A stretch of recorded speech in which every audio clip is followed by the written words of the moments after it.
కోసమే వేచి ఉన్న రేయిలా వేయి కళ్ళతోటి ఎదురు చూడనా వానజల్లు కోసమే వేచి ఉన్న పైరులా గంపెడంత ఆశతోటి చూడనా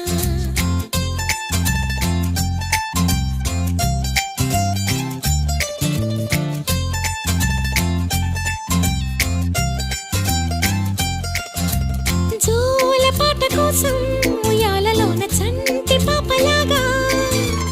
కోడి కూత కోసం తెల్లారు జాము పల్లెటూరిలాగా ఆగనే లేనుగా చెప్పవా నేరుగా గుండెలో ఉన్న మాట ఏ ఒకటి రెండు మూడు అంటూ అరే ఒక్కో క్షణాన్ని నేను